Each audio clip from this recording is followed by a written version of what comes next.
মঞ্চে এবং মঞ্চের সামনে অফিসটা যেহেতু ছোট, সুতরাং সামনে পেছনে পুরো অফিসে যারাই আছেন তাদেরকে আন্তরিক সালাম এবং শুভেচ্ছা। আসসালামু আলাইকুম। ইতিমধ্যেই বেশ আলোচনা হয়েছে আমাদের রাজনৈতিক সংগঠনের কার্যক্রম, লক্ষ্য উদ্দেশ্য, ভবিষ্যৎ পরিকল্পনা, বেশ বিস্তর আলোচনা হয়েছে। বিভিন্ন বক্তারাই বিভিন্ন মোটিভেশনাল মূলক, বিভিন্ন গুরুত্বপূর্ণ দিক নির্দেশনামূলক বক্তব্য দিয়েছেন।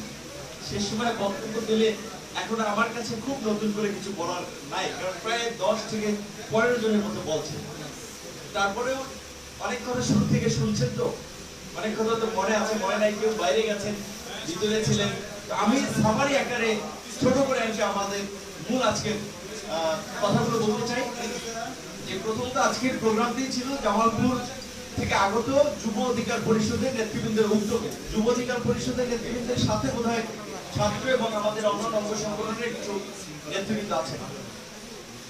এটা এখানে যারা আছে ঢাকায়, বিশেষ করে এখানে তো সবাই জামালপুরের না, অন্য জায়গারও আছে, তো তাদের জন্য একটা অনুপ্রেরণা যে তারা জামালপুর থেকে বাসে ট্রেনে করে কষ্ট করে এখানে এসেছে।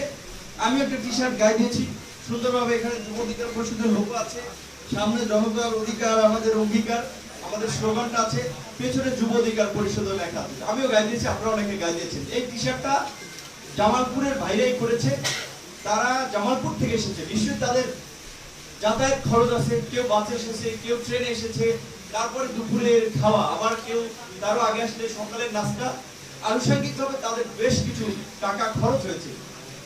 এখানে তো আছে সবাই, আমি তো সংগঠনের আপনাদের অনেকের জায়গাতে সর্বোচ্চ নেতৃত্ব হইলেও আমি 1 টাকাও দেইনি। আমার মনে হয় যে কেউই কোনো টাকা পয়সা দেয়নি, তারাই ম্যানেজ করে আসছে।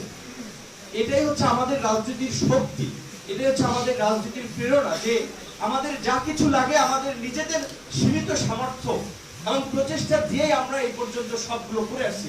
আজকে আপনারা আরো অবগত আছেন, আমাদের নবনির্বাচিত শ্রমিক অধিকার পরিষদের নেতৃবৃন্দ, এই উপমহাদেশের গণমানুষের নেতা, শোষিত বঞ্চিত মানুষের নেতা, বাঙালির মুক্তি সংগ্রামের প্রাণ পুরুষ মাওলানা ভাসানী ওরফে ওয়েস্টা, বা কেউ কেউ বলতো রেড মাওলানা, লাল মাওলানা বলতে এই কারণে যে বামপন্থীদের প্রতীক ছিল লাল যে পতাকা, তো মাওলানা ভাসানী উনি তো মাওলানা, কিন্তু তারপরে উনি বাম ডান হিন্দু বৌদ্ধ খ্রিস্টান এমন কোন মানুষ নাই, এমন কোন রাজনৈতিক নেতা নাই ওনার সময়ের যারা তাকে নেতা হিসেবে রেসপেক্ট না করতো, যে কারণে তাকে অনেক বলতো রেড মাওলানা।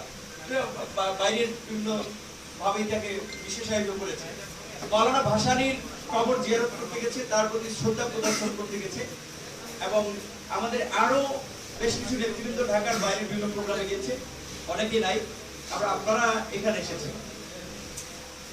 মেসেজ হচ্ছে যে আমাদের কিন্তু বিভিন্ন ভাবে আমাদের যে রাজনৈতিক কার্যক্রম, মানুষকে যে সংগঠিত করার প্রচেষ্টা, সেটা কিন্তু আমরা বিভিন্ন ভাবে করে যাচ্ছি, যদিও আমাদের অনেক প্রতিকূলতা আছে, অনেক সীমাবদ্ধতা আছে, এবং এটা আমরা চালিয়ে যাচ্ছি বিধায় কিন্তু মানুষ আমাদের দেখে আশান্বিত হয়েছে, আমাদের দিকে আসছে, আমাদের উপরে আস্থা ভরসা রাখার জন্য তারা মনে স্থির করতেছে যে না, বাংলাদেশে তো এতদিন অনেক রাজনীতি দেখেছি, এই তরুণরা, এদের যে রাজনৈতিক ধারা, এদের যে বৈশিষ্ট্য, এরা হয়তো নেতৃত্ব পেলে, রাষ্ট্র পরিচালনার দায়িত্ব পেলে কিছু করতে পারবে। যে কারণে মানুষ আসতেছে, এখন পর্যন্ত সবাই এসে শেষ করে নেই, কারণ আমাদের তো এখন পর্যন্ত রাজনৈতিক দলের ঘোষণা হয় নাই।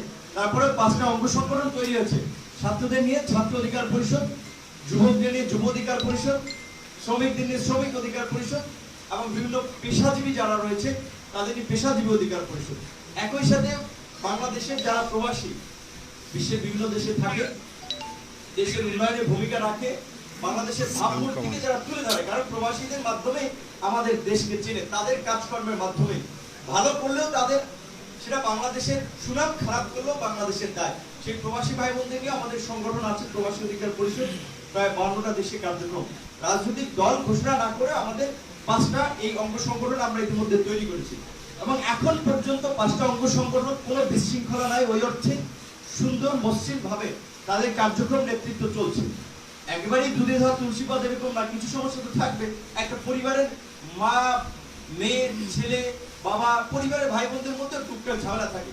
কাজে রাজনৈতিক সংগঠনের মধ্যে অভ্যন্তরীণ প্রতিযোগিতা, চুপচাপ বিরোধিতা মত পার্থক্য থাকবে, কিন্তু যে যে স্তরে আছেন যেখানে আছেন তার একটা জিনিস মাথায় রাখতে হবে যে আমার ব্যক্তিগত মত পথ চাওয়া পাওয়ার চেয়ে আমার সংগঠনের চাওয়া পাওয়াটাকে আমাদেরকে প্রাধান্য দিতে হবে। সুতরাং কাজ করতে গিয়ে যদি নিজেদের মতানৈক্য মত পার্থক্য তৈরি হয় তাহলে সেটাকে এনি হাউ যে কোনো ভাবে কিন্তু মিটমাট করতে হবে। একটা সমস্যা বাড়ার আগে কিন্তু সেটাকে সমাধান করতে হবে। এখন ফারুক ভাই বলছে একটু যে এখন জামালপুরের সমস্যা, যদি আপনি সমস্যা আমার কাছে আসেন কিংবা যুব অধিকার পরিষদ আব্দুল্লাহ ভাইকে সমস্যা আগে করেন, অনেক ক্ষেত্রে আমাদের পক্ষে একটু মুশকিল হয়। প্রথম যদি আপনারা স্থানীয়ভাবে সমস্যাটা সমাধান করার চেষ্টা করেন সেটা খুব ভালো একটা সিদ্ধান্ত হয়, আপনাদের নেতৃত্বের একটা সঠিক গুণাবলী হয়। আপনি সে ফর এক্সাম্পল ছাত্র অধিকার পরিষদের নেতৃবৃন্দের সাথে আপনাদের একটা দূরত্ব, আপনার তো একটা বিষয় আছে, তারা তো আমাদেরই সংগঠন, কেন আমাদের দূরত্ব তৈরি হবে? তাহলে ভাই আমরা একটু বসে আসেন, বসে কথা বলি। এটা শুধু জামালপুরের উদ্দেশ্যে না, এটা আমাদের অন্যান্য ইউনিটের নেতৃবৃন্দকে বলছি, ছাত্র যুব শ্রমিক পেশাজীবী আমাদেরই তো অঙ্গ সংগঠন। একটা অঙ্গ সংগঠন শক্তিশালী হওয়া মানে আমরা নিজেরা শক্তিশালী হওয়া। এই সংগঠনের মূল বীজ বা মূল ভিত্তির জায়গাটা কি, কোনটা? ছাত্র অধিকার পরিষদ। আজকে যদি ছাত্র অধিকার পরিষদ না দাঁড়াতে পারতো, আমরা যদি সেই কুসংস্কার আন্দোলন না করতে পারতাম এবং সেই আন্দোলন যদি সফল না হতাম, ডাকসু নির্বাচনে যদি আমরা বিজয় লাভ করতে না পারতাম, তাহলে হয়তো আজকের এই রাজনৈতিক পথ পরিক্রমা আমাদের আসা অসম্ভব হতো। তো সেই ছাত্র অধিকার পরিষদের মাধ্যমে পরে আস্তে আস্তে যুব তৈরি হয়েছে, শ্রমিক বিভিন্ন অংশ সংগঠনগুলো তৈরি হয়েছে। সুতরাং আমরা বলছি যে এই কারণে যে একটা সংগঠন মেরুদণ্ড সোজা করে দাঁড়াতে পেরেছিল, সাহস নিয়ে রক্তচক্ষুকে উপেক্ষা করেও মানুষের জন্য যে কথা বলা, মানুষের অধিকার আদায়ের যে সংগ্রাম করা, সেটাকে অব্যাহত রাখতে পেরেছিল, সেখান থেকে ডালপালা মেলেছে অনেক। ঠিক একইভাবে আজকে আমরা এখন আবার একটা নিউ ডাইমেনশন বলতে গেলে যে ছাত্র যুব শ্রমিক বিভিন্ন সংগঠন ছিল, বিভিন্ন বলতে গেলে একটা এইজের একটা ক্লাসের একটা গ্রুপের রিপ্রেজেন্টেশন হিসেবে তারা কাজ করেছে তাদের পক্ষে। এখন আমরা রাজনৈতিক দল করতেছি যে দলটা ওভারঅল বাংলাদেশের সামগ্রিক বাস্তবতায় তারা কাজ করবে, ছাত্র যুব শ্রমিক পেশাজীবী সবারই অধিকার নিয়ে কিন্তু রাজনৈতিক দল ফাইট করবে। কারণ রাজনীতিবিদরাই তো রাষ্ট্র পরিচালনা করে। তো যারা আজকে সরকারে আছে তারা ছাত্রদের ধরেন বা শিক্ষার পলিসি তো তারাই ঠিক করে, বেকারত্ব বা যুবকদের কর্মসংস্থান বিষয়ে তারাই তো তৈরি করে। সুতরাং আমরা চেয়েছি যে আমাদের রাজনৈতিক দলে সমাজের সব স্তরের লোকজনের একটা প্রতিনিধিত্ব নিশ্চিত হোক। ছাত্ররা আছে, যুবরা আছে, শ্রমিক আছে, পেশাজীবী আছে, এবং এখন যেহেতু আমরা বেশ কয়েকটা অঙ্গ সংগঠন তৈরি করেছি, এখন আগে আমরা কাজ করেছি কিন্তু এখন আমরা চূড়ান্ত সিদ্ধান্ত নিয়েছি যে খুব শীঘ্রই সামগ্রিক পরিবেশ পরিস্থিতি এবং আমাদের প্রস্তুতির উপরে ডিপেন্ড করে যে কোনো সময় ইনশাল্লাহ খুব স্বল্প সময়ের ব্যবধান নোটিসে আমরা আমাদের রাজনৈতিক দলের ঘোষণা দেবো। কারণ যেহেতু বর্তমানে দেশের পরিবেশ এবং যে একটা দৈত্য দানবীয় সরকার, মানে বলছে ফ্যাসিস্ট সরকার, তাদের যে অবস্থা এবং যেভাবে রাষ্ট্রযন্ত্রকে তারা দলীয়করণ করেছে বা যেটা তাদের করায়ত্ত করেছে, প্রশাসনেরও একটা অংশ বিভিন্ন ভাবেই, তো সেই ক্ষেত্রে সাধারণ মানুষের বা রাজনৈতিক নেতৃবৃন্দ রাজনৈতিক সংগঠনের কর্মকাণ্ড পরিচালনা করা খুব দুষ্কর হয়ে যাচ্ছে, দিন দিন দুষ্কর হয়ে যাচ্ছে। আপনারা যদি দেখেন শুরুর দিকে হয়তো আমাদের ওইভাবে বাধা দিত না, এখন আমি বিভিন্ন জায়গা থেকে যেসব নিউজ পাই, আমাদের বিভিন্ন মিটিংয়ে প্রশাসন ডিস্টার্ব করে, গোয়েন্দা সংস্থা দিয়ে ডিস্টার্ব করায়, ছাত্রলীগ যুবলীগকে লেলিয়ে দেয়, নানানভাবে ডিস্টার্ব করে। দেখেন আমরা কি ছাত্রলীগের যুবলীগের হামলা করতে গেছি? তাদের কোনো প্রোগ্রামে আমরা যে থামাই দিয়েছি যে ভাই প্রোগ্রাম করতে পারবে না, করি নাই। আমরা তো কোনো কারো রাজনৈতিক শক্তি, সেটা বিএনপি জামাত জাতীয় পার্টি যে যাই হোক না কেন, আমরা তো কারো অধিকার নিয়ে মানে আমরা কারো অধিকার হস্তক্ষেপ করতেছি না, কাউকে বাধা দিচ্ছি না। তাহলে আমাকে কেন আরেকজনে দিবে? তোমার গায়ের জোর থাকলে তুমি দেবো, এটা তো হতে পারে না। এইটা একটা দেশের সিস্টেম না, একটা সভ্য সমাজের ভাষা না। হাইকোর্ট বলছে যে পরিবারী রিমান্ডের বিষয়ে আপনার পেপার পত্রিকা করেছেন, বলছে যে সে যাই করুক না কেন সেটা আইনের আলোকে তার বিচার হবে, কিন্তু একের পর এক যখন রিমান্ডে নিচ্ছে কোর্ট বলছে যে এটা সভ্য সমাজে চলতে পারে না।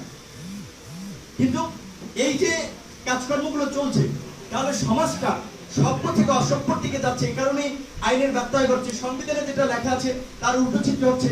কারণ সংবিধানে লেখা আছে আপনার প্রত্যেক নাগরিক নিরস্ত্র সভা সমাবেত হইবার অধিকার থাকবে, মিছিল মিটিং করার অধিকার থাকবে, রাজনীতি করার অধিকার থাকবে।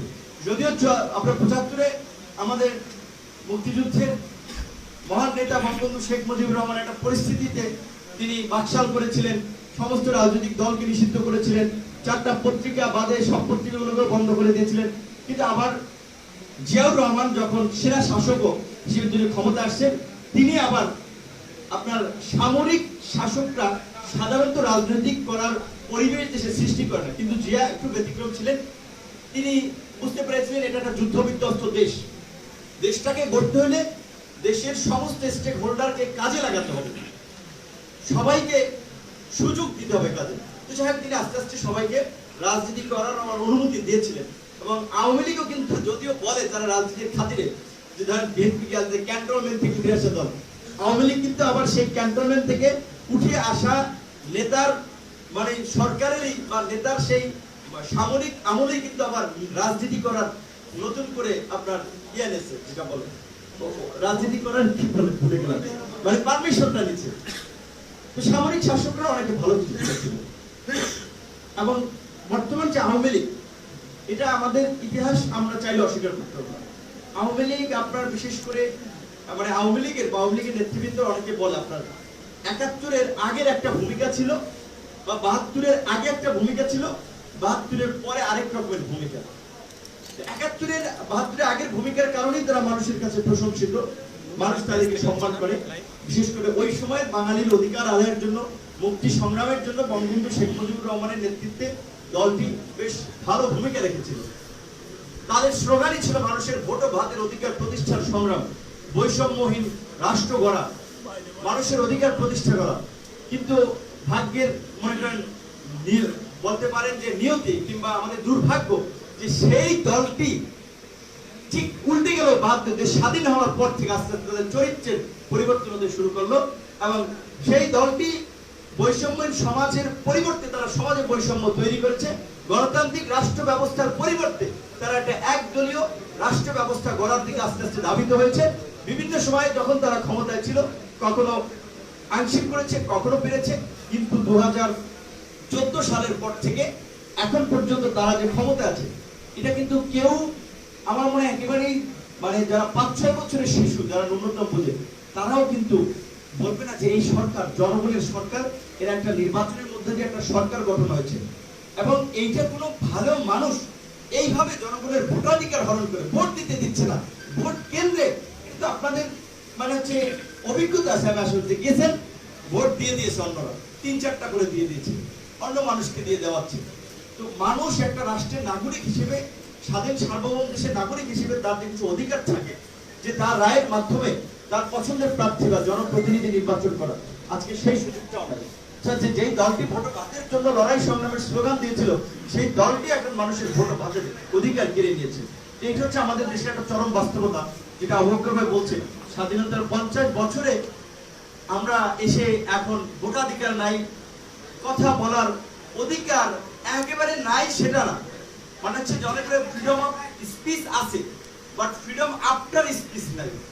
ফ্রিডম আফটার স্পিচ নাই, মানে কথা বলার স্বাধীনতা আছে, কিন্তু কথা বলার পরের স্বাধীনতা নাই। কারণ কথা বলার পরে আপনি গুম হয়ে যেতে পারেন, আপনাকে মামলা দেওয়া হতে পারে, জেলে নেওয়া হতে পারে। সাজ্জাদ আসেন এখানে, সাজ্জাদ আসেন জামালপুর, জামাল আছে কোথায়? পিছনে বোধহয়। সে ইন্টার পড়ে একজন ছাত্র, 2টা লাইন লিখেছিল, তাকে মজুরিতে আন্দোলনের সময় আপনারা, আমি কেউ তার কথা বলেন নাই, তার কথা বলা উচিত ছিল আপনাদের, কারণ সে আপনাদের কনিষ্ঠ ছাত্র নেতা, এবং এই বয়সে যে জেল দেখে এসেছে 2টো লেখার কারণে। ধরেন তার বয়সে একজন ছাত্র, সে লিখলে একটা ভুল লিখতে পারে, তো তাকে থানায় নিয়ে প্রশাসন হয়তো তাকে একটা ভয়ভীতি দেখাতে পারে যে এই ধরনের লেখলে কিন্তু নেক্সট তোমাকে 14 শিখে লকাবে ভরে ফেলবো। তাই বলে এরকম একটা ছাত্র যে বিশ্ববিদ্যালয়ে বা একটা শিক্ষা স্তরে পাড়া দিবে, সেই ছেলেটাকে কয়েক মাস জেলে রাখলো। এবং এর আগে আমরা দেখেছি আপনাদের ওইদিকে তো সম্ভবত ময়মনসিংহ না 9ম শ্রেণীর ছাত্র প্রধানমন্ত্রীকে নিয়ে মানে লিখেছে, তার জন্য প্রধানমন্ত্রীর মান সম্মান চলে গিয়েছে, এই জন্য তাকে জেলে দিয়েছে। আমাদের দেশের এমন একটা সরকার আছে, এমন প্রধানমন্ত্রী, 9ম শ্রেণীর একটা ছেলের কথায় তাদের মান সম্মান চলে যায়, এবং এরকম একটা দল রাষ্ট্র ক্ষমতা আছে। চিন্তা করেন, এখন এই দল এবং দেশের এই পরিস্থিতিতে আমরা বলছি যে আমরা গণমানুষের অধিকার প্রতিষ্ঠা করতে চাই, গণমানুষের রাজনীতি প্রতিষ্ঠা করতে চাই। আমরা বলছি যে বর্তমান বা বিদ্যমান রাজনৈতিক দলের ভুলগুলো কোথায়। তারা কেউ গণতান্ত্রিক দল ছিল না, তারা একটা পরিবার কেন্দ্রিক দল ছিল। পরিবার কেন্দ্রিক দল হওয়ার কারণে যোগ্যতা থাকুক বা না থাকুক, ওই পরিবারই হচ্ছে রাজনৈতিক দলের হর্তাকর্তা, যে কারণে তাদের সাথে যাদের সখ্যতা তারাই রাজনীতিতে নেতা হয়, এমপি মন্ত্রী হয়, বাকি মানুষ হতে পারে। যেটা আবার ফারুক ভাই যা বলছে, যে বিএনপি আওয়ামী লীগ হয়তো কেউ স্বপ্ন দেখতে পারবে না বা বলতে পারবে না যে আমি রাষ্ট্রপতি প্রধানমন্ত্রী দলের প্রধান হতে চাই, যে কারণে স্বাভাবিকভাবে যোগ্যতা থাকা সত্ত্বেও তিনি এটা নিয়ে ভাবতে পারেন না। কিন্তু আমরা এই দলটা থেকে মানুষকে ভাবাতে চাই যে আপনার যদি যোগ্যতা থাকে, আপনার যদি কোয়ালিটি থাকে, আপনার যদি জনসম্পৃক্ত থাকে, আপনি রাষ্ট্রপতি হওয়ার স্বপ্ন দেখতে পারবেন, প্রধানমন্ত্রী হওয়ার স্বপ্ন দেখতে পারবেন। পৃথিবীর বিভিন্ন দেশে, আমেরিকার যে এই প্রেসিডেন্টের, ট্রাম্পের আগে প্রেসিডেন্ট ছিল বারাক ওবামা, তিনি ক্লাস 4 অবস্থায় বোধহয় তার শিক্ষক তাই বলছে তুমি কি হতে চাও, তখন সে বলছিল আমি আমেরিকার প্রেসিডেন্ট হতে চাই। পরে বলছে ঠিকই সে ছেলে প্রেসিডেন্ট হয়েছে। আমাদের দেশের ছেলেমেয়েরা এই কথা বলতে পারি না, কারণ ওরা তো দেখছে যে এমপির ছেলে বা তার বউ পরবর্তীতে এমপি হবে, মারা গেলে ওই পরিবার থেকে আসবে। আমাদের আমজনতার তো কোনো রাইটস নেই, কিন্তু আমরা সেটা প্রতিষ্ঠা করতে চাই। আজকে যে আপনারা এখানে আছেন, যারা কৃষক, শ্রমিক, কোন জমিদার এই দেশের মানুষের অধিকারের জন্য লড়াই সংগ্রাম করে নাই, কোন জমিদার এই দেশের সভ্যতার রচনা করে নাই। আজকে একটা বিশাল ভবন, এই ভবন, এই যে আমরা একটা এসি রুমে বসে আরামসে একটু মিটিং করতেছি, এই এসি রুম কিংবা এই এসিটা আপনার আমার মতো সাধারণ নিম্নবিত্ত পরিবারের ছেলে মেয়েরা মানুষটাই তৈরি করছে। কিন্তু এদের সচেতনতা না থাকার কারণে যুগে যুগে কালে কালে এরা বঞ্চিত হয়েছে, শোষিত হয়েছে। যেমন দেখেন, সড়ক পরিবহন শ্রমিকদের নেতাকে শাহজাহান খান, শাহজাহান খানের দেখেন মিনিমাম হলে অন্তত 100 কোটি টাকার সম্পদ আছে, সে কিভাবে শ্রমিকের নেতা হয়? তার মানে হচ্ছে আপনার একটা বিলাসী জীবনযাপন। এবং আগের কথা বাদই দিলাম, এই যে গত বছর যে মহামারীর চিত্র আমরা দেখেছি, কয়েকজন শ্রমিক নেতাকে দেখেছেন শ্রমিকদের পাশে দাঁড়িয়েছে, শ্রমিকদের সহযোগিতা করেছে। বংশ প্রতিনিয়ত পেপার, পত্রিকা, টেলিভিশন আছে যে শত শত কোটি টাকা মহাসড়ক থেকে চাঁদাবাজি হয়। আমি জানি আমার কিছু পরিচিত লোকজন আছে, কেউ আপনার ওই যে টেম্পু ব্যবসা, টেম্পু একটা মালিক, আবার কেউ উবারে গাড়ি চালায়, কেউ ট্রাক চালায়, এরকম পরিচিত কিছু লোকজন আছে। তো তারা বলে অনেক ক্ষেত্রে যে পদে পদে কিভাবে গাড়ি থামায় টাকা নিয়ে যায় 100 টাকা, টাকা না দিলে মানুষের পিছন থেকে লাঠি দিয়ে মানে গুঁতো মারে এমন ভাবে যে সে চোখে লাগে না এসে লাগে, টাকা দিতে দেরি হলে এরকম করে। এটা একটা মানে কালচার, এবং এটা হচ্ছে পুলিশের নাকের ডগা হচ্ছে, সবাই দেখতেছে, কেউ কিছু বলতেছে না। যখন একটু পেপার পত্রিকায় লেখালেখি হয়, সবাই মনে করেন টহল দেয়, ক্যামেরা ট্যামেরা ধরা হয়, কোনো রাস্তায় সমস্যা নেই, আবার জেলেও সেই। বাস্তব কথা হচ্ছে এই 50 বছরে এই দেশে একটা সুস্থ ধারা রাজনীতি গড়ে না ওঠার কারণে এই দেশের প্রত্যেকটি প্রতিষ্ঠান, প্রত্যেকটি জায়গায় অসুস্থ এবং অসৎ মানসিকতার ব্যক্তিদের একটা দাপট এবং একটা সাম্রাজ্য প্রতিষ্ঠিত হয়েছে। যে কারণে আজকে আমাদের ছাত্র ভাই বন্ধুরা মোদী বিরোধী আন্দোলন, হচ্ছে নাকি যে মোদী বিরোধী আন্দোলন, ঠিকই আমরা কি করেছিলাম, মোদীর গাড়িতে আক্রমণ করতে গেছি, বোম মারতে গেছি না, আমরা শান্তিপূর্ণ একটা বিক্ষোভ মিছিল করেছিলাম। কেন? আমরা হচ্ছে মোদী আসুক, ইন্ডিয়ার সাথে আমাদের খুব ভালো সম্পর্ক চাই, আমরা প্রতিবেশী দেশ হিসেবে। কিন্তু তারা যেভাবে পদে পদে আমাদেরকে শোষণ করছে, আমাদের অধিকার কেড়ে নিচ্ছে, সেই জায়গা থেকে আমাদের কনসার্ন হচ্ছে যে তাদেরকে ন্যায্য অধিকার আমাদেরকে দিতে হবে। বুয়েটের ছাত্র আপনার ফাদ, আপনার কথা মনে আছে, বাংলাদেশের শ্রেষ্ঠ বিদ্যাপীঠ বুয়েট, ঢাকা মেডিকেল, ঢাকা ইউনিভার্সিটি, সেই প্রতিষ্ঠানিত ছাত্র 2-4 লাইন লিখছে সুন্দরভাবে একটা হিসাব, যে এত কিউসেক পানি ওরা নিচ্ছে অনুমতি ছাড়াই, তো পানি বন্ধ করে দেয়, তারপর আমরা ইলিশ ডাবল ডাবল পাঠাই, এরকম একটা ছোট্ট একটা স্ট্যাটাস দিয়েছিল। তার জন্য ছাত্রলীগের ছেলেরা তাকে পিটিয়ে একদম মেরে ফেলেছে। কতটা বর্বর হলে, এবং দেশের কি বাস্তবতা যে মোদীর ভারতের বিরুদ্ধে লেখায় তাকে পিটিয়ে মেরে ফেললো। এবং আমাদের ছাত্র যুব অধিকার পরিষদের 7 জন নেতা কর্মী গ্রেপ্তার হয়েছে। কথা বুঝতে হবে, মাথায় নিতে হবে, মানুষের মাথায় দিতে হবে। শেখ হাসিনার বিরুদ্ধে আমরা আন্দোলন করেছিলাম 30শে ডিসেম্বর, ভোট ডাকাতির জন্য মিছিল করেছি, এখান থেকে কালো পতাকা মিছিল, কারণ বাজার মোড় ঘুরে আসছি, বিভিন্ন সময় আন্দোলন করছি। কিন্তু তখন যতটা না দমন পীড়নের শিকার হয়েছি, মোদীর বিরুদ্ধে কথা বলার কারণে 60 জন ছাত্র যুব নেতাকে গ্রেপ্তার করেছে। তাদের অনেককে আপনার ভিতরে নিয়ে টর্চারও করেছে, আবার অনেক অফিসার তাদেরকে ভালোবেসেছে, মোটিভেট করেছে যে বঙ্গবন্ধু বেটা এইভাবে জেলে আসছে গেছে, সেও জেল খাটছে, জীবনের যৌবনের একটা বড় অংশ কারাগারে ব্যয় করছে। সুতরাং তোরা যে করতেছি সেটা ঠিক, কিন্তু আমরা চাকরি করি, চাইলেও তোদেরকে বেশি কিছু করতে পারবো না। তোরা আমরা চাই তোরা রাজনীতিতে প্রতিষ্ঠিত হও। মানে প্রশাসনে বলছি, যেমন ভালো লোক আছে, খারাপ লোক আছে। সেই মোদির বিরুদ্ধে কথা বলতে গিয়ে আমাদের 7 জনের মতো নেতা কর্মী গ্রেপ্তার হয়েছে। তারপরে স্বাভাবিকভাবে বাংলাদেশ যদিও জনসংখ্যার দিক থেকে মুসলমান, কিন্তু একই সাথে যদি আপনি মুসলিম হন, ইসলাম ধর্ম পালন করেন, তাহলে আপনারই হচ্ছে দায়িত্ব, আমানত, আপনার সমাজে, আপনার দেশে অন্য ধর্মাবলম্বী মানুষের নিরাপত্তা নিশ্চিত করা, তারাও যেন সুখে শান্তিতে থাকতে পারে, তাদের অধিকার আপনার নিশ্চিত করা। সেখানে বলছি যে আমি একজন হুজুরের কথা শুনেছিলাম, মনে নাই, যে বলছে আপনি মুসলমান, আপনার কথাবার্তা, আচার আচরণ, পোশাক পরিচ্ছদে, ব্যবহারে প্রকাশ পাবে আপনি মুসলমান, আপনার মানে প্রচার করতে হবে না। ঠিক একই ভাবে আমরা বলছি, আমরা যেমন আমাদের কথা বলবো, তেমনি ভাবে আমাদের এই সমাজে, আমাদের এই দেশে অন্য ধর্মাবলম্বী যে মানুষ আছে, হিন্দু, বৌদ্ধ, খ্রিস্টান, জৈন, যে ধর্মের হোক না কেন, পাহাড়, সমতল, সবার কথাই আমাদেরকে বলতে হবে। আর যেহেতু আমরা একটা রাজনৈতিক দল, মানে একটা ছাতা, আমাদের এই ছাতার নিচে এসে যেন সবাই নিরাপদ বোধ করতে পারে, আমরা সেই ধরনের একটা সাম্প্রদায়িক সম্প্রীতির রাজনীতি এবং গণমানুষের অধিকার আদায়ের রাজনীতি আমরা এই দেশে প্রতিষ্ঠা করতে চাই, যেটা বিগত 50 বছরে ছিল না। আপনাদের সাথে এই কথা হচ্ছে, আমার পেজ থেকে লাইভ হচ্ছে, বিভিন্ন জায়গায় কথা 20 বছর পরেও ভিডিও থাকবে। আমরা বলছি এইটা কোনো পরিবারতান্ত্রিক দল হবে না। এখন মনে হতে পারে যে নূর ভাই একা, যে নূর ভাই নেতা। আমরা চাই আমার চেয়েও, আমাদের চেয়েও আরো শত শত নেতা তৈরি হোক, কিন্তু নেতা বললেই তো সপ্তাহে সপ্তাহে, মাসে মাসে তৈরি হবে না, একটা প্রসেস লাগবে, একটা সময় লাগবে। আমরা এই সময় একটা ভূমিকা রাখতে পেরেছি, দমন পীড়নের মধ্যেও দমে যায়নি, মানুষ আমাদেরকে রেসপেক্ট করছে, মানুষ আমাদের ডাকে সাড়া দিচ্ছে। আবার সামনের সংকটে যারা সামনে এগিয়ে আসবে, নির্যাতিত হবে, নিপীড়িত হবে, দমে যাবে না, মানুষ আবার তাদেরকে নেতা বানাবে, তাদের পেছনেও ঘুরবে, কিন্তু তাদের নেতৃত্ব মানবে। সুতরাং তার জন্য আশা করি যে সময়ের প্রয়োজনে এবং সময়ের ব্যবধানে এই সংগঠন থেকে হাজার হাজারো ইনশাআল্লাহ নেতা তৈরি হবে। সুতরাং আমরা যদি একটা সিস্টেম থাকে যে একটা সংগঠন চলবে নেতৃত্বের আলাপ আলোচনার মাধ্যমে, একটা নেতৃত্বের সিদ্ধান্ত গ্রহণের মাধ্যমে, এবং সেই কিভাবে কাজ করবে, একটা পার্টি কিভাবে চলবে, তার একটা সুস্পষ্ট নীতিমালা থাকবে, সেভাবে আমরা আমাদের দলের কার্যক্রম আমরা ঠিক করার চেষ্টা করছি। আমরা নবীন, আমরা তরুণ, আমাদের যেমন উদ্যম আছে, আমাদের যেমন দুঃসাহস আছে অন্যায়ের বিরুদ্ধে প্রতিবাদ করার জন্য, আবার আমরা রাজনীতি করতে চাইলে, দেশের দায়িত্ব নিতে চাইলে আমার কিছু সিনিয়র লোকজনের অভিজ্ঞতা দরকার। রাজনৈতিক দলে ইনশাআল্লাহ আমরা সেই নবীন প্রবীণের সমন্বয়ে আমরা রাজনৈতিক দলকে গঠন করতে যাচ্ছি। আমরা যেমন ঢাকা থেকে, কেন্দ্রীয় পর্যায় থেকে আমরা বিভিন্ন বুদ্ধিজীবী, সাংবাদিক, বিভিন্ন শ্রেণী পেশার মানুষের সাথে আলাপ আলোচনা চালিয়ে যাচ্ছি, তাদের মতামত দিচ্ছি। একইভাবে আপনারাও যারা জেলা উপজেলা আছেন, তারাও আপনাদের সমাজে গ্রহণযোগ্য, যে যারা এই নোংরামের কারণে রাজনীতিতে যুক্ত হচ্ছে না, তাদের কাছে যাবেন, তাদেরকে কনভিন্স করবেন। কারণ হচ্ছে যেটা মনীষরা বলছেন যে আপনার রাজনীতি না করার শাস্তি হচ্ছে আপনার চেয়ে অযোগ্য লোকের দ্বারা শাসিত হবে।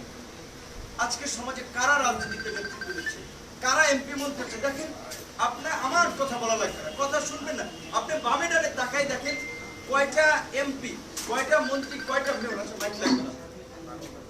প্রকৃত অর্থে তারা জনবান্ধব নেতা, জনগণের সুবিধা অসুবিধায় তাদের পাশে দাঁড়ায়। সে সোহাইবি ভাই উমর রাদিয়াল্লাহু আনহুর কথা বলছেন, উমর রাদিয়াল্লাহু আনহুর মতো না হন আপনি, তার মতো কিছু তো দায়িত্ব পালন করতে পারেন। আপনার মনে রাখতে হবে, জনপ্রতিনিধি, আজকে প্রধানমন্ত্রী আমেরিকা গেছে, আপনারা দেখেছেন পেপার পত্রিকায় লেখা হয়েছে বিশাল বহর 141 সদস্য বিশিষ্ট। দায়িত্বশীল ব্যক্তি হলে তাকে মনে রাখতে হবে যে এই টাকা, এটা কিন্তু এখানে রিক্সাওয়ালা, একজন মানে হচ্ছে প্রতিবন্ধী মানুষ, কামার কুমোর, সব শ্রেণী পেশার মানুষের ঘাম এবং রক্তের টাকা। কারণ আমরা উঠতে, বসতে, খাইতে, চলতে প্রতিনিয়ত যে ভ্যাট ট্যাক্স দিচ্ছি, সেই ভ্যাট ট্যাক্সের টাকা হচ্ছে এই রাষ্ট্রের কর্মকাণ্ড পরিচালিত হয়। এই রাষ্ট্রের সরকারি কর্মচারী, কর্মকর্তা থেকে শুরু করে প্রধানমন্ত্রী, রাষ্ট্রপতি, তাদের বেতন হয়। প্রধানমন্ত্রীর গণভবনের জন্য প্রায় ধরেন আপনার মাসে যে কোটি কোটি টাকার বাজেট থাকে, সেটা কিন্তু আপনার কাছ থেকে যায়, আমার কাছ থেকে যায়। কাজেই আমার চেয়ে, আপনার চেয়ে কিন্তু প্রধানমন্ত্রীর এই জাতির প্রতি কমিটমেন্ট থাকার কথা ছিল বেশি, জনপ্রতিনিধিদের থাকার কথা ছিল বেশি, কিন্তু তারা কি করছে সেটা আপনি জানেন। ধরেন আমি রাজনীতি করব না, সুতরাং কে প্রধানমন্ত্রী হলো, কে এমপি হলো, ডাজন্ট ম্যাটার, কিন্তু আমি যদি রাজনীতি করতে চাই, আমার জনগণকে লাগবে, তাদের পাশে দাঁড়াতে হবে, তাদের কথা বলতে হবে, তাদের সমর্থন নিয়ে আমাকে হতে হবে। সুতরাং একজন সিঙ্গেল ব্যক্তি, মানে অরাজনৈতিক ব্যক্তি কিংবা ইন্ডিভিজুয়ালের চেয়ে রাজনৈতিক নেতৃবৃন্দের কিন্তু দায়বদ্ধতা বেশি।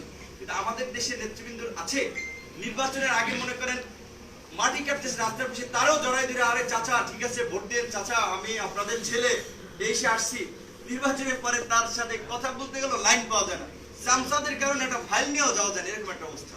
থানার ওসিদের কথা ধরেন, ইউনোদের কথা ধরেন, দেখা যায় রাজনৈতিক দলের নেতৃবৃন্দ যে দল ক্ষমতায় থাকুক না, বিএনপি যখন ক্ষমতায় ছিল তাদের দলের উপজেলার সভাপতি ভিতরে পায়ের উপরে পা ফেলাইয়া ওসি সাহেবের সাথে কফি খাইতেছে, চা খাইতেছে, ব্রিসিগার্ড খাইতেছে, আর একজন সাধারণ মানুষ সমস্যা নিয়ে আসছে, ওসি সাহেবের দেখাই পায় না। কিন্তু প্রকৃত অর্থে যদি আপনার ওসি সাহেবরা কিংবা যে কোনো সরকারি কর্মচারী কর্মকর্তা সে যদি মনে করে যে আমি একজন প্রজাতন্ত্রের কর্মচারী, আমার টাকাটা হালাল করে আমার বেতনটা নিতে হবে, তাহলে সে ওই রাজনৈতিক দলের নেতার প্রতিও যেভাবে সম্মান দেখাবে, একজন সাধারণ মানুষকে সেভাবে সম্মান দেখাবে। কিন্তু এটি 50 বছর এই দেশে হয় নাই। যেই লঙ্কায় গিয়েছে সেই রাবণ হয়েছে। আওয়ামী লীগ এখন যেমন ভোটাধিকার মানুষের কেড়ে নিয়েছে, রাজনৈতিকভাবে মানুষকে দমন পীড়ন করছে, মামলা হামলা দিচ্ছে। একটু যারা সিনিয়র, যারা বিএনপির শাসনামল দেখার সৌভাগ্য হয়েছে, তারা কিন্তু দেখছে বিএনপি আমলে হয়েছে, হয়তো এটা ঠিক বিএনপি আমলে এতটা জঘন্য হয় নাই, কিন্তু এখন এই সরকার যতটা জঘন্য করছে, কাজে আমরা যেটা দেখছি যে 19-20 সেই জায়গা থেকে এখন আমরা বলছি যে তাদের রাজনীতি আমরা দেখেছি। এখন আজকে তরুণ প্রজন্ম তাদের অধিকার আদায়ে সচেতন, দেশ গড়ার জন্য তারা প্রতিজ্ঞাবদ্ধ। কাজে আমরা আমাদের আকাঙ্ক্ষিত বাংলাদেশকে গড়ার জন্য আমাদের এই নতুন ধারার রাজনীতি। সেজন্য আবারও যে আমাদের পিছনের বক্তা বলেছে ওইখানে আবার একটু স্মরণ করে দেব যে আপনার আচার আচরণ, আপনার দ্বারাই মানুষ এই সংগঠনকে চিনবে। সেটা আপনার আচার আচরণ যেন সেরকম হয়, আপনার মাধ্যমে যেন মানুষ মনে করে যে তারা যুব অধিকার পরিষদ করে, এইটি একটা আদর্শ সংগঠন, আমি যুব অধিকার পরিষদ করতে চাই। এই ভাইদের মধ্যে শৃঙ্খলা, মানুষের প্রতি দায়বদ্ধতা, সেই দৃষ্টিভঙ্গি আপনার থাকতে হবে। সর্বশেষ কথা হচ্ছে, প্রতিকূল সময়ে কাজ করতে গেলে ঝামেলা আসবে, রিস্ক আসবে। এখানে আমাদের যারা আছে, বগুড়া সফরের টিমে 2-1 ছিলেন।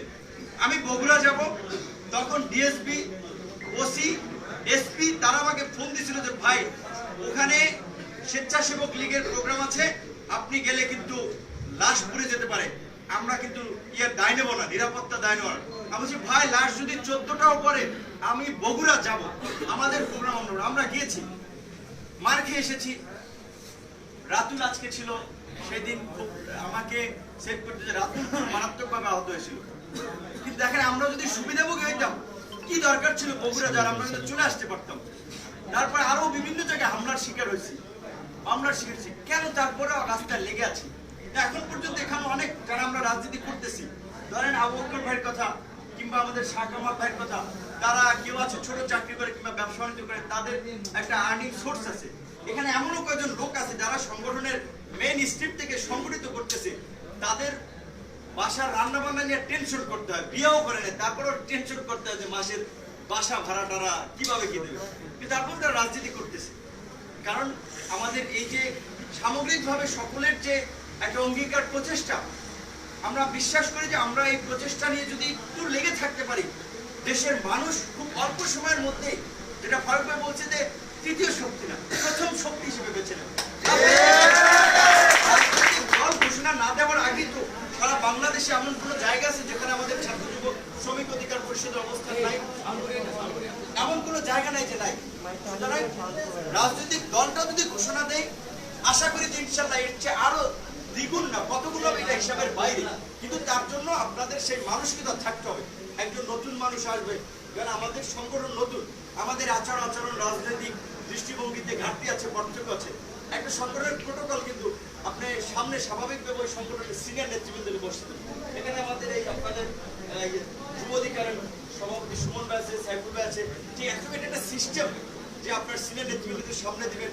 এখানে দেখা যায় বসার জায়গার সংকট, সেখানে বিভিন্ন ইউনিটের সভাপতিরা আছে, অনেক সিনিয়র নেতৃবৃন্দ আছে, আমরা চাইলেও ওইভাবে আসলে সবাইকে বসার ক্ষেত্রে জায়গা তৈরি করে দিতে পারছি না। আমরা চেষ্টা করতেছি এর চেয়ে বড় একটা অফিস নেওয়ার। ইনশাল্লাহ আপনারা সংগঠনে লেগে থাকলে সংগঠন আপনাকে মূল্যায়ন করে। আমি বলছি আমি মূল্যায়ন করবো না, আমি আপনাকে কথাও দেবো না, ফারুক ভাই কিংবা আরেকজনে ব্যক্তি আমরা কমিটমেন্ট দেবো না। আমরা সংগঠনের মধ্যে সেই সিস্টেম ডেভেলপ করব, সেই প্রক্রিয়া আমরা ডেভেলপ করব, সিস্টেম এবং প্রক্রিয়া আপনাকে ডেভেলপ, আপনার মূল্যায়ন করবে। ছাত্র অধিকার পরিষদের নির্বাচন আমরা দিয়েছি সারা জেলা, বিশ্ববিদ্যালয়, কলেজের প্রতিনিধিদের ভোটের মাধ্যমে। ওখানে আপনি যদি মনে করেন যে আমার যোগ্যতা আছে ভাই, আমি ছাত্র অধিকার পরিষদের সভাপতি হতে চাই জামালপুর থেকে, আপনার সে ধরনের দৃঢ়তা থাকলে, ইচ্ছা আকাঙ্ক্ষা থাকলে, নিজেকে তুলে ধরতে পারলে আপনি হতে পারবেন। সেই সিস্টেম এই সংগঠন করে দিচ্ছে। নূর ভাই সাইনের ছাত্র অধিকার পরিষদের কমিটি, যুব অধিকার পরিষদের আগামী 22 তারিখ নির্বাচন হবে। আমরা বলছি নির্বাচনের মাধ্যমে নেতৃত্ব নির্বাচিত হবে, কিন্তু স্বাভাবিকভাবে একটা রাজনৈতিক দল, একটা সংগঠন নতুন অবস্থায় দাঁড়াতে হলে স্বাভাবিকভাবে অনেক সময় একেবারে সবকিছু পাবলিকলি সিদ্ধান্ত নিয়ে মতামত নিয়ে কাজ করা যায় না। এই প্রতিকূল সময়ে কিছু সিদ্ধান্ত একটা পরিবেশ পরিস্থিতির কারণে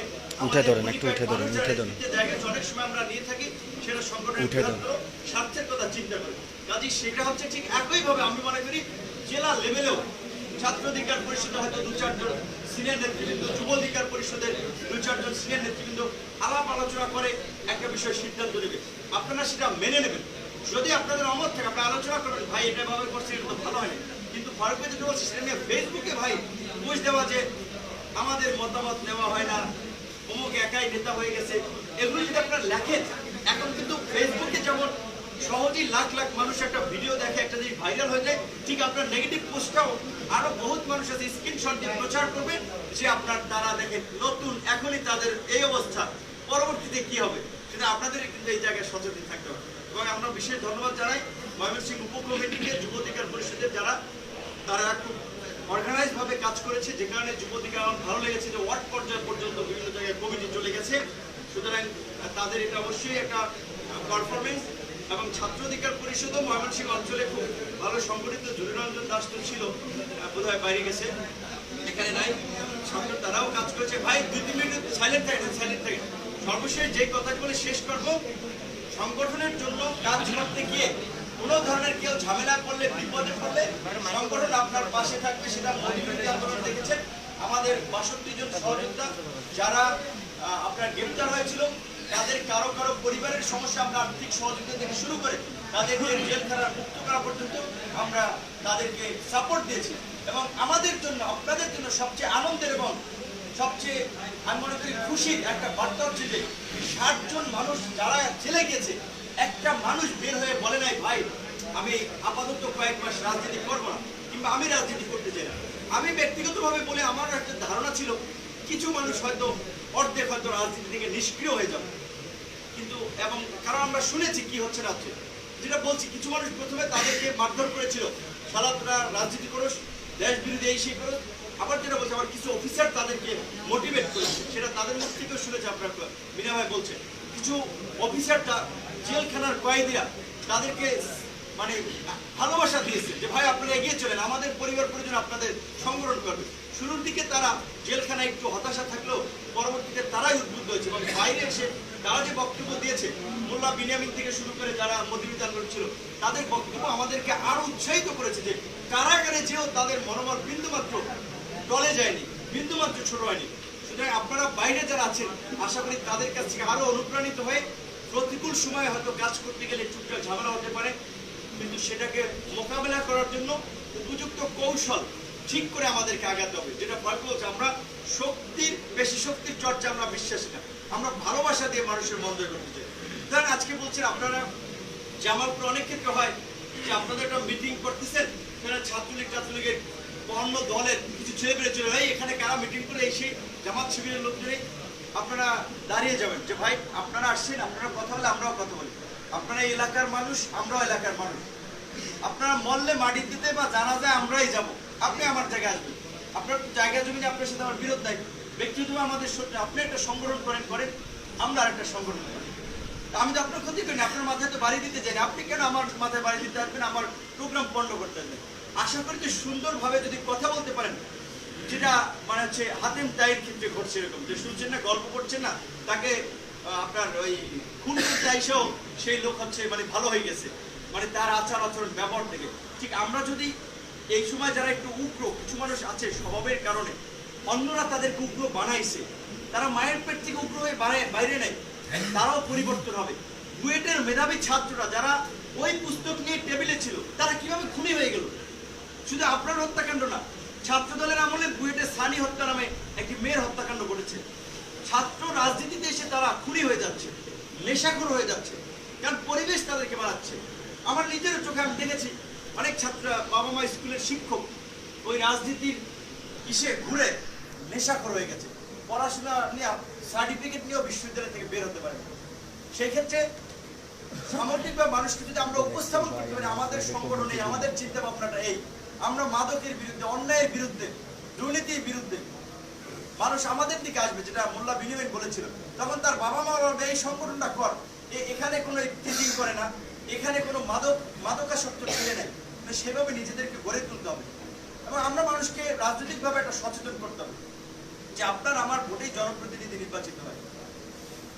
এখন বলতে পারেন ভাই এখন তো আর ভোট লাগে না, এইটা এই অল্প কয়েক বছর, এর আগে তো ভোট ছিল। শুধু আপনি একবার চিন্তা করেন আপনারা যারা ভোট দিয়েছেন কয়বার বিচার বিশ্লেষণ করে দিয়েছেন যে এই লোকটা যোগ্য, এই লোকটা সৎ, এই লোকটা সাহসী, এই লোকটা জনবান্ধব। আপনারা মার্কায় ভোট দিয়েছেন, গ্রামে গিয়েছে ধানের শীষ কিংবা নৌকা নিয়ে আপনারা চিনেন নাই, জীবনে তাকে দেখেনও নাই, কিন্তু তারপর তার নামে মিছিল শুরু করেছে। শ্রমক ভাইয়ের চরিত্র ফুলের মতো পবিত্র। আপনি একজন চোখ কান খোলা, আল্লাহ সুস্থ সবল রাখছে, সে মানুষে কিভাবে একজন মানুষকে না চিনে জানে ভালো করে তার নামে স্লোগান দেয়। কিন্তু দেখা যায় এখন হয়তো পরিবর্তনটা একটু ভিন্ন। একটা ভালো মানুষ স্বতন্ত্রভাবে দাঁড়াইছে, তারা ভোট দেয় না, তার পাশেও যায় না। তো আমরা যদি রাজনীতিতে সচেতনতার সাথে সঠিক মানুষকে বাছাই করতাম জনপ্রতিনিধি হিসেবে, তাহলে কিন্তু আজকের এই যে চোর বাটপার গুন্ডা পান্ডা এরা নেতা হইতে পারত না। মঞ্চে বসে ঘোষণা দেয় তরুণ সমাজকে মাদক থেকে মুক্ত করতে হবে, মাদকের বিরুদ্ধে জিরো টলারেন্স। এই বদমাইশ গুলো হচ্ছে অধিকাংশ মাদকের পৃষ্ঠপোষক। নেতা কর্মীরা তারা মাদকের পৃষ্ঠপোষক। কক্সবাজারে আলোচিত সাংসদ বদির নাম অনেকে বলে ইয়াবা বদি, কে না জানে বাংলাদেশে, কিন্তু তার বিরুদ্ধে আওয়ামী লীগ কি কোনো ব্যবস্থা নিয়েছে? তাকে দেয় নাই। মানে হচ্ছে যেটা অনেক কথা যে বাবারে হচ্ছে আজকে বাজারে চুরি করতে যে ধরা পড়ছে, ব্যাপক মারধর করছে, আমি মান সম্মানে কোনো মতে বাড়ি চলে, মানে বাপের মারছে ছেলে, সেটা বলছে তার মান সম্মান চলে আসছে বলে। বদিকে দেয় নাই, বদির বউকে দিচ্ছে। মানে হচ্ছে আমাদের রাজনৈতিক দলের এটা হচ্ছে বাস্তব চিত্র, ক্যারেক্টার, যে তারা অনেক সময় মুখে এক কথা বলে, বাস্তবে আর এক কথা। কারণ তারা জানে বদির গুন্ডা বাহিনী আছে, কিংবা লাইক এরকম যারা আছে বিভিন্ন জায়গায়, ফেনীর জয়নাল হাজারী বলেন, নারায়ণগঞ্জের শামীম ওসমান বলেন, বিএনপির এরকম অনেক লোক আছে, কিন্তু বিএনপির হয়তো আমি জানি না, এই মুহূর্তে মনে নেই। তো প্রত্যেকটা দলের এরকম কিছু লোক আছে, তারা যদি বলতো না এই সমস্ত ক্যাডারগিরি এই রাজনীতি চলবে না, মাদকের বিরুদ্ধে অভিযোগ, নারী কেলেঙ্কারি নিয়ে, তারপরে তাদেরকে মনোনয়ন দেওয়া হয়। সেখান থেকে আমরা যদি মানুষকে এটা বোঝাতে পারি ভাই আমাদের দলে ভোট দিবেন, আমাদের রাজনীতিও করা লাগবে না, কিন্তু আপনার কাছে বিচার বিশ্লেষণ করে যেটা ভালো মনে হয় আপনি ওই দলটা করেন। সেই ক্ষেত্রে আমি মনে করি যে আমাদের ছাড়া মানুষ এখন অল্টারনেটিভ খুঁজে পাবে না। অনেকে মনে করতে পারেন ভাই তাহলে তো ধর্মভিত্তিক দলগুলো ধরেন চরমনায়, জামাত কিংবা অন্যান্য দলগুলোই ভালো, কারণ তারা তো একেবারেই মানে ভালো মানুষ, ভালো ভালো কথা বলে। তারা ঠিক আছে, তাদের অধিকাংশ ভালো মানুষ, ভালো কথা বলে, কিন্তু বাংলাদেশ এবং আন্তর্জাতিক প্রেক্ষাপট অনুযায়ী বা রাজনীতির মাঠে যেটা দরকার মানুষ যেভাবে চায় তারা সেভাবে চিন্তা করতে পারতেছে না, যে কারণে মানুষের কাছে তারাও যেতে পারেনি। ধরেন যদি তারা একেবারে ধর্মীয় আদর্শ কেন্দ্রিক যদি রাজনীতি করে, তাহলে ইসলাম তো একটা ধর্ম, ইসলাম ধর্ম নিয়ে এতগুলো রাজনৈতিক দল হবে কেন? ধর্মভিত্তিক অনেকগুলো দল আছে না, তাদের চিন্তা চেতনা যদি এক অভিন্ন হয়, আল্লাহ এক, আল্লাহ রাসূল মানে হচ্ছে মোহাম্মদ সাল্লাল্লাহু আলাইহি ওয়াসাল্লাম সর্বশ্রেষ্ঠ, রাসূল সর্বশেষ, তো তাহলে ইসলাম ধর্মকে সামনে রেখে যদি এই সমস্ত সব দলগুলো রাজনীতি করতো, তাহলে কিন্তু তাদের মধ্যে খুব পার্থক্যর কথা ছিল না। নিশ্চয়ই তাদের মধ্যে নানাবিধ পার্থক্য আছে, এবং বাংলাদেশে শুধু মুসলমানরাই থাকেন, অন্যান্য ধর্মাবলম্বী মানুষও বাস করে। কাজে রাজনীতি করতে হলে আপনার সবাইকে নিয়ে রাজনীতি করতে হবে, এবং সব মানুষের অধিকারের কথা মাথায় রেখে রাজনীতি করতে হবে, এবং অবশ্যই আপনার সমাজ এবং দেশের বর্তমান বাস্তবতার নিরিখে নিজেদেরকে তৈরি করতে হবে, নিজেদের কর্মসূচি সেভাবে রাজনৈতিক দলের তৈরি করতে হবে। তো আশা করি যে ইনশাল্লাহ আমাদের নতুন দলে মানুষ সেটা ইতিমধ্যেই দেখতে পাচ্ছে, আগামীতেও দেখতে পাবো। অনেক কথা বললাম প্রায় আধা ঘন্টার মতো, কারণ ভাড়াটা রাত দিয়ে আসছেন এবং ডেলি ডেলি তো আসবেন না, একদিনে রাত দিয়ে দিয়েছি আল্লাহ